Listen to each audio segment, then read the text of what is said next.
두 번째 다음을 넘어가면 이런 내용이 있습니다. 문과는 이런 내용이, 문과이과는 이런 내용이 있어요. 논술 전형을 원서를 쓸 건데 두 가지가 있습니다. 맨 꼭대기에 왼쪽에 고려대학교가 있네요. 고려대가 있는데 고려대 옆에 국영수 사과 전과목, 이 내용은 문과는 사회, 이과는 과학이라는 얘기예요. 내신 반영 방법이. 그 옆에 논술 점수가 몇 점으로 되어 있냐면 450점으로 되어 있습니다. 그 옆에 내신 1등급이 450점이에요. 이 얘기는 고대는 내신과 논술이 5대 5로 반영 똑같이 되는구나, 이 얘기가 되겠죠. 맞나요? 그럼 내신이 중요하네, 이렇게 얘기하실 수도 있겠죠. 반영 비율이 똑같으니까. 근데 절대 그렇지 않습니다. 고려대 6등급으로 쭉 내려가면 몇 점이 되는 거죠? 447.6이 되죠. 맞죠? 그럼 몇 점 차이 나죠?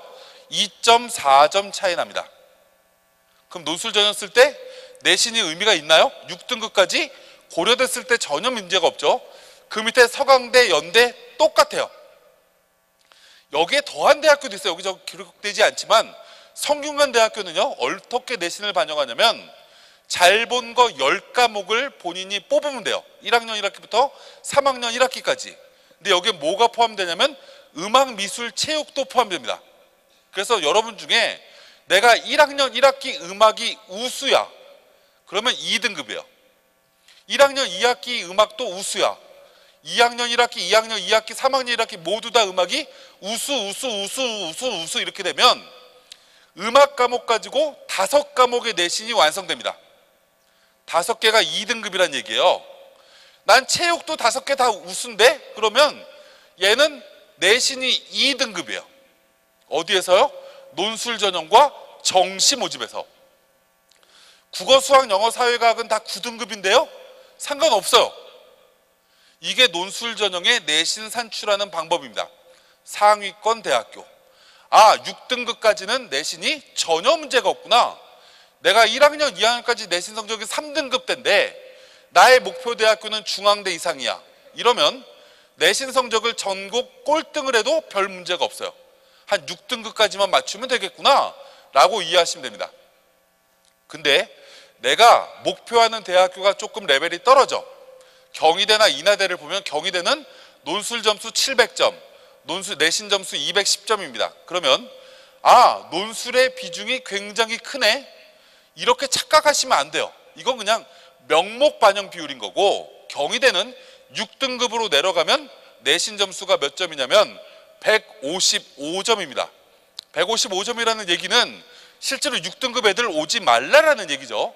경희대학교 논술로 합격하는 아이들의 평균 에버리지가 문과는 2.8등급, 자연계는 3.4등급이에요. 그러면 3.5등급에서 4등급 사이는 만들지 못하면 경희대 논술은 붙기가 어렵다. 그래서 대학은 상위권 대학과 중하위권 대학들의 내신 반영 방법이 다르기 때문에 내가 조금 하위권 대학교까지 논술을 준비해야 되겠다라고 생각하면 내신은 4등급대를 유지하려고 노력하시는 게 맞는 거고요. 내가 상위권 대학교만 쓸 거다라고 하면 내신 6등급까지도 전혀 문제가 없다라고 이해하시고, 다음 케이스 3 잠깐 보도록 할게요. 기본적으로 우리가 가장 중요한 자기소개서는 이제 간단하게 말씀드렸는데 맨 밑에 뭐 있냐면 계기, 과정, 결과, 느낀 점이라는 내용이 있어요. 오늘 아까 집에 돌아가셔서 여러분들께서 써야 되는 내용 중에 자기소개서에 이 내용을 맞췄으면 좋겠다. 계기, 과정 이런 건 뭐 예를 한번 들어보도록 할게요. 내가 어떤 동아리를 동아리를 활동을 했어. 그럼 내가 이 동아리를 들게 된 계기가 뭐였는지부터 적어야 되는 거고요. 그 다음에 동아리 활동을 내가 어떤 활동을 했는지, 이게 과정이 되겠죠. 그 활동을 통해서 본인이 획득하게 된 어떤 실적이 있을 겁니다. 그게 결과가 되겠죠. 이 결과를 적어야 되는 거고, 맨 마지막에 그걸 통해서 본인이 느낀 점을 적어야 된다는 게 자기소개서를 완성하는 부분이다 라고 이해하시면 될 것 같고, 다음을 넘겨주세요. 이제 기본적으로 여기서 이제 가장 중요한 게 여러분들께서 꼭 필요한 내용이 이겁니다. 여기 보면 가장 중요한 게 이런 거죠. 내신 성적도 3등급대, 모의고사도 보면 다 3등급입니다. 우리가 기본적으로 한번 생각해 보자고요. 이런 친구가 생각보다 굉장히 많더라고요. 굉장히 많은데 뭐 3등급 때도 그렇고 다 4등급일 수도 있고요. 그리고 기본적으로 한번 생각을 한번 해보죠. 이런 친구를 저는 이렇게 얘기합니다. 대학 입시의 최악의 학생이다. 저는 이렇게 얘기를 해요. 엄마 아빠가 이 아이를 표현할 때 뭐라고 저한테 얘기한지 아세요? 우리 아이는 균형 감각이 잡혀 있는 친구다. 세상에 법 없이 살 수 있는 아이다. 뭐 이렇게 얘기를 해요. 최악이에요, 이 친구는. 왜 최악이라고 얘기를 하냐면 이런 거예요. 수능 모의고사가 왼쪽에 문과입니다. 340. 평균 에버리지 4과목이니까 85. 오른쪽에 자연계 321. 4로 나누면 80입니다. 그럼 이 성적은 정시로 대학을 갈 때 어느 대학교를 갈 수 있냐면 서울의 국민대쯤을 무난하게 갑니다. 세종대쯤을 무난하게 갑니다. 그럼 이 친구는 국민대학교 세종대 수준이구나 라고 이해하시면 되겠죠. 이게 가장 큰 문제가 뭐냐면 그럼 수시 모집에는 국민대보다 더 좋은 건국대학교, 한국외대, 뭐 한양대, 이화여대, 숙명여대 이런 데를 원서를 써야 되잖아요. 써야 되는데 문제점이 뭐냐면 수능 최저를 적용하려고 했더니 4개가 3등급이야. 2개를 뽑아도 3등급이야. 그러면 그 위에 대학교는 수능 최저를 뭘 요구하나 봤더니 모두 다 1개 이상은 다 2등급을 요구해. 그럼 이 친구는 그 이상의 대학교를 수시 모집에 원서를 쓰면 논술을 대박 잘 써도 수능 최저가 없는 대학교를 제외하고는 다 떨어져요. 당연하겠죠. 수능 최저를 못 맞추니까. 그래서 수능을 공부를 할 때 이렇게 3333 이렇게 공부하지 말고요. 하려면 2525 이렇게 공부해야 됩니다. 2525. 기본적으로 그래서 요구르트도 25 요구르트 드세요. 가장 중요한 포인트입니다. 왜 이게 가장 중요하다고 저는 얘기를 하냐면 이런 거예요. 우리가 생각을 한번 해보자고요. 우리가 공부라는 걸 할 때 내가 잘하는 거 못하는 게 있어요. 어저께 성적표를 딱 받았습니다. 어떤 아이가 국어는 2등급, 영어는 2등급, 사회는 3등급이에요. 근데 수학이 5등급이에요. 예를 들어본 거예요. 그럼 이제 어머님한테 성적표를 딱 갖다 줬습니다. 그럼 보통 어머님들은 잘한 걸 얘기 안 하죠. 우와, 국어 2등급, 영어 2등급 여기까지 잘했네. 사회 탐구 3등급 조금만 열심히 하면 되겠네. 이렇게 얘기하는 게 아니라 야 임마 너 수학이 왜 그 모양이야? 이렇게 엄마가 얘기해요. 그리고 아이한테 이런 걸 요구합니다. 수학을 성적을 올리기 위해서 해야 될 게 뭐니? 이따가 오르세 선생님 오시고 오르세 선생님 강의 들을까? 이렇게 얘기해요. 참 나쁜 엄마입니다. 참 멍청한 학생이에요. 기본적으로 해야 될 건 잘하는 걸 먼저 잘하게끔 만들어 놔야 되는 게 현행 입시의 가장 중요한 포인트다. 생각해보자고요. 17년 동안 수학이 항상 5등급이었어. 근데 남은 7개월 동안 성적이 올라갈까요? 물론 올라갈 수도 있죠. 그거 올리려고 하면 2등급이었던 국어가 3, 4등급으로 떨어져요. 2등급이었던 영어가 3등급으로 떨어져요. 총점 불변의 법칙이에요. 기본적으로 잘하는 거 만들어야 된다. 그래서 기본적으로 이 친구들이 학습해야 되는 건 다음 이런 겁니다. 다음에 이런 내용이 있어요. 수능 성적 올리는 건 아까 말씀드렸고 그 다음에 가장 중요한 게 수능을 2개의 전략 영역 또는 3개일 수도 있어요. 수시 모집을 목표로 한다라고 하면 3개의 전략 영역, 2개의 전략 영역. 내가 목표하는 대학교가 수능 최저를 뭘 요구하는지를 확인해서 수능을 골고루 다 잘해서 3333 만들지 말고 기본적으로 잘하는 2개를 끌어올리려고 노력해야 된다.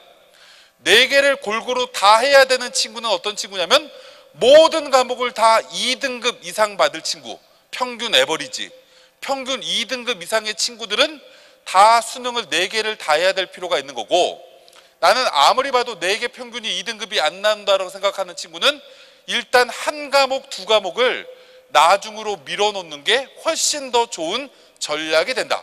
이게 가장 중요한 포인트입니다. 다음으로 넘겨주시죠. 그래서 수능 최저학력 기준이 쭉 나와 있는데 원하는 대학교, 이건 교과 전형인데 최저를 어떻게 맞출 거를 기본적으로 고민하시면 되고, 한 페이지만 더 넘겨주시면 이런 내용이 나와요. 그럼 예를 한번 들어보도록 할게요. 우리가 여기 있는 대학교 중에서 중간에 뭐가 있냐면 고려대, 숙명여대, 중앙대, 홍익대가 있습니다. 수능 최저가 뭐라고 되어 있냐면 2개 영역 등급합 4예요. 어디가요? 고려대나 중앙대나 숙명여대나 홍익대나. 이걸 어머님들이 딱 보시면, 학생이 딱 보시면 이런 생각을 해야죠. 아, 고려대 쓰는 애들은 두 개 2등급 맞출 확률이 얼마나 될까? 얼마나 될까요? 고려대는 어떤 대학이냐면 학교장 추천이에요. 문과 2, 3등, 이과 2, 3등을 추천을 받아서 쓰는 건데, 놀랍게도 고려대학교에 지원한 친구 중에 이 수능 최저 두 개 2등급을 못 맞춘 아이의 비율은 20%나 됩니다. 안 놀라시는군요. 전교 2, 3등이 쓰는데도 20%를 못 맞춰요. 그럼 이 얘기를 밑으로 내려볼까요? 홍익대나 숙명여대도 똑같은 조건을 요구합니다. 고려대가 20%를 못 맞추는데 홍익대는 얼마나 맞출까? 이렇게 생각하면 똑같이 20% 맞출까요? 못 맞출까요? 그렇지 않겠죠. 대학 레벨이 얼마나 차이가 나는데, 점수로 50점 가까이가 차이 나는데 점수가 훨씬 더 비율이 못 맞춥니다.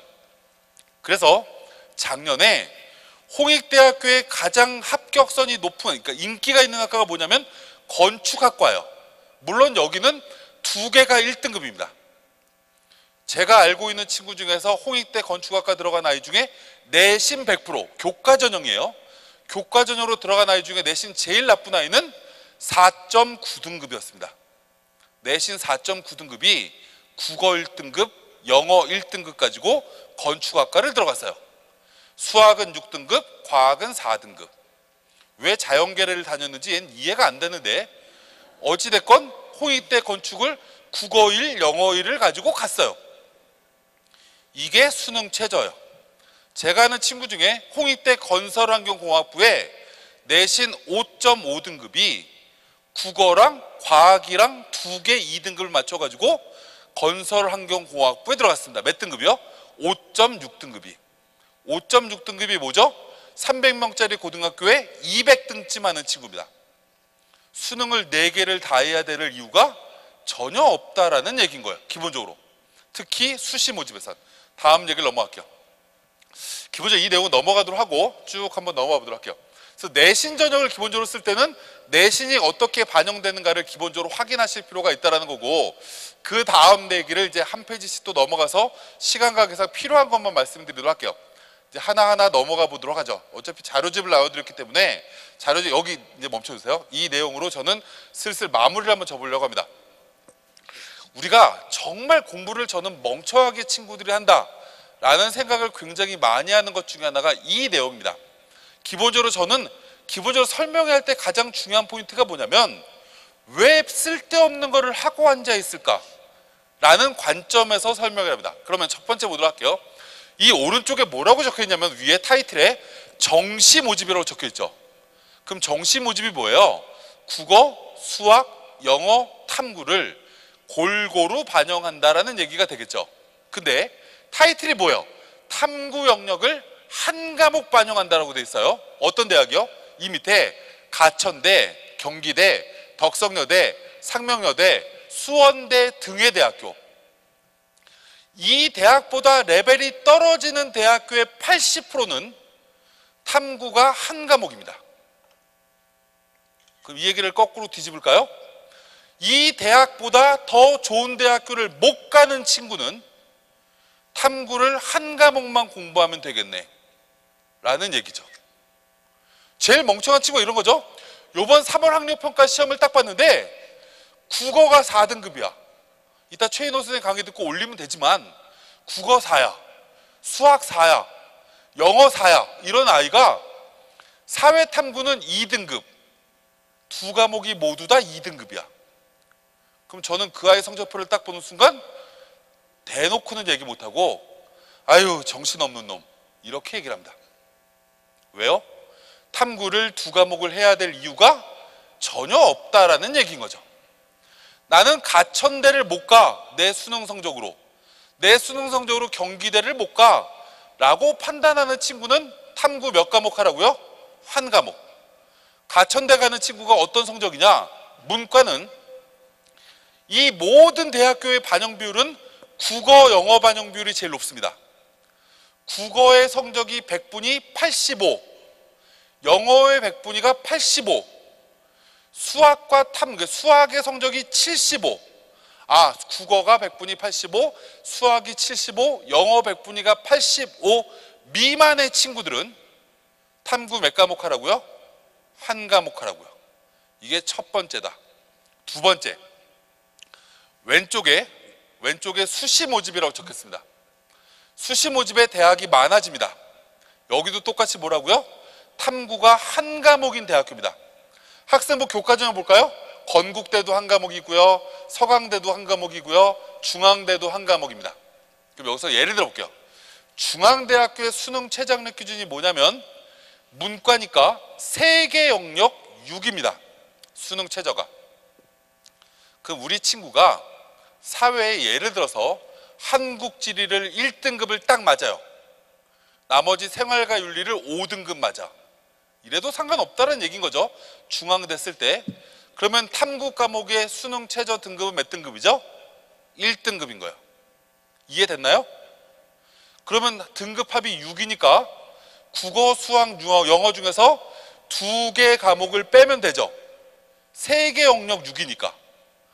나는 국어, 영어로 빼야지 라고 하면 국어를 2등급 맞고 영어를 3등급 맞으면 2, 3, 한국지리 1로 수능 최저가 만들어진다 라는 얘기인 거예요. 이해되셨나요? 중앙대도 수학이나 과학이 꼭 하나는 2등급이 들어가야 되는데 그럼 뭘로 만들면 되는 거예요? 과학 한 과목으로 만들면 된다라는 거예요. 그죠? 그래서 나는 생명과학 잘할 수 있는데 나는 지구과학 잘할 수 있는데 이러면 지구과학 한 과목 다 맞아갖고 1등급 맞으면 2개 2등급이거든요. 자연계는. 그럼 국어, 수학, 영어 중에서 한 과목 뽑아가지고 3등급만 만들면 수능 최저 만들어지는 게 이 특징이다. 쓸데없는 짓 하지 마라. 기본적으로 내가 지금 위치에서 탐구를 한 과목 해야 되는지 2과목 해야 되는지 판단하실 필요가 있다는 말씀드리고 다음으로 넘어가 보도록 할게요. 다음 문제 쭉 한번 더 넘기시죠. 이제 마지막 정말 딱 하나만 설명드릴 건데 계속 넘겨주세요. 쭉 넘겨주세요. 계속. 제가 스톱할 때까지 계속 넘겨주세요. 다음에 선생님들이 여러분들이 성적 올리는 얘기를 쭉 할 거기 때문에 이 하나하나 앞에만 가주세요. 하나 더요. 하나만 더요. 여기 이제 보면 여기 또 하나 이런 게 있어요. 저기 뭐라고 적혀있냐면 정시 모집 수능 전형에서 수능 3개 영역만 반영하는 대학. 이게 뭐예요? 정시에서도 수능을 4개 반영하지 않는 대학교예요. 강남대, 덕성여대, 서경대 등등의 대학교가 쭉 여기에 나옵니다. 그래서 기본적으로 이 대학보다 레벨이 떨어지는 학교는 상당수가 또 수능 정시에서도 3개 반영되니까 저는 자꾸 친구들한테 얘기하고 싶은 게 수능을 굳이 4개를 다 하려고 노력해야 되는 친구는 상위권 친구들이라는 말씀을 꼭 드리고 싶은 거고, 근데 남양주는 제가 아까 말씀드리니까 50%에 가까운 친구들이 농어촌에 해당이 된다라고 말씀을 하시더라고요. 그래서 농어촌 얘기를 하나만 잠깐 하도록 할게요. 농어촌에 제가 기억나는 친구를 하나 잠깐 설명을 드리려고 하는데, 제가 저쪽 이제 정시 때 12월 달에 노량진 메가스터디에서 설명회를 했습니다. 설명을 했는데 어떤 여학생이 저쪽 경상남도 남해라는 곳이 있어요. 경상남도 남해의 모 고등학교를 고등학교 3학년 학생이 올라왔어요. 다급하게 뛰어 올라와가지고 저한테 이렇게 얘기를 하는 거예요. 제 내신 성적이 3.7등급인데요. 요번 수능을 봤는데 자연계 친구입니다. 자연계 친구인데 국어가 3등급이에요. 수학이 4등급이에요. 영어가 3등급이고요. 과학이 2등급이고요. 또 과학 한 과목이 3등급이에요. 3, 4, 3, 3, 2 어느 대학교 원서 쓰죠? 라고 저한테 질문을 하길래 제가 성적표를 딱 보고 어디라고 얘기를 했느냐면 처음에 한양대라고 얘기를 했어요. 그랬더니 이 여학생이 한양대 에리카스라고요? 저 한양대 안산 캠퍼스 원서를 쓰라고 하길래 아니요, 서울이요.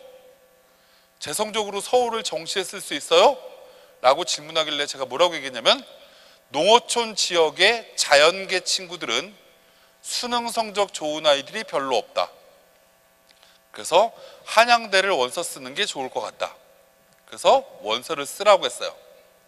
그래서 이 친구가 안 되면 어떡하죠? 안 되면 하나 낮췄으면 되지 뭐. 그래서 이 친구가 원서를 어떻게 썼냐면 고려대 세종 캠퍼스, 가톨릭대 이렇게 두 개를 쓰고 한양대 서울을 썼어요. 공대를. 근데 세 개를 다 붙었어요. 그래서 지금 한양대학교를 다닙니다. 농어촌 친구들이 기본적으로 대학 입시는 딱 두 가지인 거죠. 학생부 종합전형으로 수시 모집해서 아이들을 선발해요. 학생부 종합전형 아까 말씀드렸지만 여러분들의 선배들이 어떤 대학교로 입학을 했는지를 기본적으로 확인을 해보면, 학교 선생님들하고 면담을 해보면 학교 생활, 이 학생부 종합전형은 어디쯤 쓸 수 있는지 판단이 됩니다. 이건 농어촌 전형이에요. 논술 전형은 농어촌 친구들이 원서 쓸 수 있죠. 그럼 논술 준비해야 되는 친구들 어떤 친구들이죠? 내가 학생부 종합전형으로 농어촌 전형으로 내가 원하는 대학교를 합격하기 어렵다라고 판단되면 논술 전형으로 턴하면 돼요. 어디에요? 수시 모집에서. 근데 생각보다 농어촌 전형에 대학 들어가는 게 굉장히 쉬운 전형이 뭐냐면 정시 모집입니다. 정시 모집에 요즘 수능 성적이 좋은 농어촌 지역의 고등학교가 계속 줄어들고 있기 때문에 실제로 정시에서 상위권 대학 들어가기가 상당히 쉬운 게 또 하나 정시다. 이 말씀을 잠깐 드리고 이제 쭉 다시 넘겨서 맨 마지막 하나를 말씀드리고, 이거 하나만 앞으로 할게요. 이걸 말씀드리고 이제 저 인사를 드리도록 하겠습니다. 우리가 기본적으로 이 얘기를 드리고 싶은 거예요. 수능 성적이 변화가 굉장히 큰 시험입니다. 왜 그럴까요? 일단 시험이 너무 쉬워요. 그죠? 시험이 너무 쉽기 때문에 굉장히 성적을 올리기도 쉽고요. 수능 당일날 자칫 잘못해서 잠깐 실수를 하면 성적이 떨어지기도 쉽습니다. 이 오른쪽에 있는 성적표랑 왼쪽에 있는 성적표는 똑같은 학생의 성적표입니다. 이 친구가 의정부 여고를 졸업한 친구예요. 성적을 고3 때 받았던 거 재수를 했을 때 받았던 성적입니다. 생각을 해보자고요. 수학이 29예요. 수학이 29는 수학 문제 아는 문제가 3개가 있는 친구입니다. 나머지를 다 찍으면 이 성적이 나옵니다. 1번, 2번, 3번만 풀 수 있는 친구. 영어 100분이 25인 친구는 아는 문제가 거의 없는 친구입니다. 영어 단어 중학교 2학년 수준입니다. 이 친구가 왼쪽에 가면 수학을 2등급 턱걸이 맞았어요. 영어를 2등급 턱걸이 맞았고요. 국어 49였던 애가 100으로 환생합니다. 탐구도 똑같아요. 성적이 213점 올랐어요. 어떻게 올랐지? 이 생각을 여러분들께서 조금 하실 필요가 있어요. 이따가 국어, 수학, 영어의 학습 방법은 선생님들께서 굉장히 자세하게 설명드릴 건데 전 이런 말씀을 드리고 싶은 겁니다. 자세 2가지만 갖자. 첫 번째가 뭐냐면요. 남양주는 천혜의 자연 환경을 가지고 있는 지역입니다. 공부를 잘하기 굉장히 좋아요. 뇌가 맑아지는 피톤치드가 서울보다 훨씬 많이 나옵니다. 머리가 좋을 수 있어요. 그죠? 공부 환경이 좋은데 가장 중요한 건 이런 거죠. 성적이 많이 오른 친구 하나를 예를 들어 보도록 할게요. 3년 전에 수능 다 맞았던 친구가 저랑 굉장히 친한 친구인데 이 친구가 이런 얘기를 했습니다. 옛날에 백지원 씨가 진행했던 프로그램에 제가 같이 출연했는데 나는 이렇게까지 공부를 해봤다 라는 에피소드를 소개해달래요. 이 친구가 재수 기숙학원에서 저 양지메가에서 재수를 했는데 이랬대요. 이 친구 키가 155예요. 여학생인데 처음에 화장실을 딱 가려고 했더니 화장실이 너무 멀어요. 그래서 화장실을 딱 도착을 하면 줄이 길게 서 있는 거죠. 쉬는 시간 10분을 화장실 볼일 보는데 시간을 다 허비해. 이틀이 지나고 나서 이 친구가 결심을 합니다. 화장실을 줄이자. 아니, 가지 말자. 라는 결심을 합니다. 안 가는 방법은 간단합니다. 물을 안 먹으면 돼요. 그래서 이 친구는 아침에 일어나서 점심 먹을 때까지 물을 안 먹었대요. 그리고 쉬는 시간 10분 동안 수학 문제를 4문제씩 풉니다. 점심 먹는데 여학생인데 군대 간 것 같아요. 5분 만에 밥을 먹고 나머지 45분 동안 또 수학 문제를 20문제를 풉니다.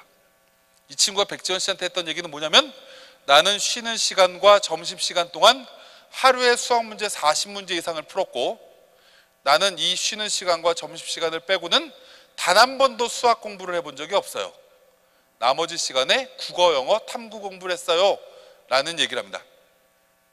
이런 절박함이 있으면 돼요. 지금부터 약 230일만. 두 번째, 공부에 가장 어려운 게 이런 거예요. 사람으로 태어났기 때문에 잊어버려요. 그죠? 사람은 망각의 동물입니다. 오늘 3월 29일인가요? 오늘 내가 만약 3월 27일인가? 3월 27일 날 내가 무엇을 공부합니다. 내가 질문을 해요. 너 오늘 공부 왜 하니? 수능에 다 맞으려고요. 너 오늘 공부한 걸 수능 날까지 기억할 수 있니? 질문하면 글쎄요 라고 아이들은 얘기합니다. 제일 안타까운 게 이런 거죠. 오늘 공부한 걸 빼빼로 데이에 잊어먹습니다. 미치는 거죠. 그 다음 날이 수능인데, 수능 당일날 이거 어저께까지 기억났던 것 같은데 왜 기억 안 나지? 이러면 공부한 의미가 전혀 없는 거죠. 차라리 자빠져 자는 게 난데. 공부를 하는 의미는 수능날, 논술날, 중간고사 당일날 맞추기 위해서 공부하는 겁니다. 근데 사람은 잊어버려요. 하나의 공부 습관을 버리자. 여러분들은 여태까지 이런 공부 습관을 가지고 있습니다. 사냥꾼식 공부 습관. 내가 오늘 무엇을 공부해야 되겠다. 책을 딱 펴면 꼭 무슨 먹잇감 발견한 것처럼 무조건 오늘 달달 외우려고 합니다. 그 오늘 외우고 외웠구나 확인까지 해요. 뭘로요? 문제풀이를 통해서. 와, 문제도 맞았네. 나 이제 이거 아는 거야. 참 멍청한 공부 방법입니다. 10분 전에 외워놓고 10분 후에 문제 풀면 당연히 맞추죠. 그리고 알았다라는 착각을 하고 있으면 당연히 빼빼로 데이에 까먹는다니까요. 기본적으로 오늘 여러분들께서 공부를 하실 때 제일 중요한 것 중에 하나는 이런 거예요. 내가 공부를 했으면 이걸 수능까지 기억할 수 있는 방법을 여러분들께서 고민하셔야 됩니다. 그럼 굉장히 간단한 하나가 있어요. 대통령이 잘하는 습관 하나만 배우자. 많은 걸 배우실 필요 없습니다. 대통령한테 하나만 배우면 돼요. 메모하는 습관. 오늘 플래너를 나눠드렸습니다. 학습 계획 세우지 마세요. 거기다가 나는 오늘 영어 단어 50개 외워야지 이런 거 적지 마세요. 여러분들이 월요일부터 여기다가 적어야 되는, 오늘부터 적어야 되는 건 내가 공부한 내용, 중요하다라고 생각해서 외웠던 내용을 여기다 적습니다. 적는데 외웠던 내용을 그대로 옮겨 적는 건 교과서에 있는 걸 그대로 옮겨 적는 거니까 의미가 없죠. 옮겨 적을 때는 문제처럼 옮겨 적습니다. 답이 절대 없이. 그럼 이런 거죠. 나는 오늘 공부를 했는데 철기시대 유물을 외웠어. 유물이 3개가 있었네. 그럼 여기다가 유물 3이라고 적습니다. 유물 이름을 적으라는 게 아니에요. 철기시대 사회적 특징을 내가 오늘 외웠어. 특징이 4개였어요. 그러면 철기시대 특징은 4개라고 적으세요. 이오나 경향 성질이 5개다라고 하면 이오나 경향 성질 5개라고 적으세요. 이렇게 메모하라는 겁니다. 메모하고 또 무언가를 공부를 하다 보면 또 무언가를 이렇게 문제처럼 적을 일이 또 생기겠죠. 그러면 앞에 적었던 걸 잠깐 다시 한번 확인해 보세요. 적고 나서. 이게 반복인 거죠. 또 3번째 무언가를 또 적으면 앞에 것도 한번 반복해 보세요. 하루에 한 5번 정도 적었던 걸 자투리 시간을 통해 가지고 이렇게 해답이 없는 무언가로 반복하는 습관을 가지자. 친한 친구 한 명을 더 만듭니다. 내가 같은 학교에 다니는 친한 친구, 같은 반 친구를 똑같은 행태를 만들게 해서 일요일 날 한번 같이 만나세요. 만나가지고 일주일 동안에 있었던 걸 서로 이런 체육공원처럼 이런 데 앉아가지고 서로 질문하는 거예요. 월요일 날 것부터 우리 한번 시작을 해보자. 그래서 월요일 것 네가 질문해. 그리고 월요일 날 것부터 야, 철기시대 유물 3개가 뭐게? 이렇게 질문하면 친구가 답변을 해줘. 얘가 2개밖에 답변을 못하면 하나는 이거잖아. 이렇게 서로 반복을 합니다. 이런 반복 형태를 계속 만들어주면 이런 결과 나옵니다. 진짜요. 오늘 선생님이 말씀하시는 3명의 영역별 선생님이 얘기하시는 거 잘 들으시고 공부 습관만 이렇게 잘 가져주시면 성적은 분명히 오릅니다. 성적이 분명히 올라서 남양주시청 친구들이, 남양주 친구들이 분명히 원하는 좋은 결과를 얻는 친구들이 되길 바라면서 저는 인사를 드리고요. 이제 국어 최인호 선생님으로 마이크를 넘기도록 하겠습니다. 감사합니다. 알기 쉽게 좋은 강의를 해주신 남윤곤 소장님께 다시 한번 큰 박수 부탁드리겠습니다.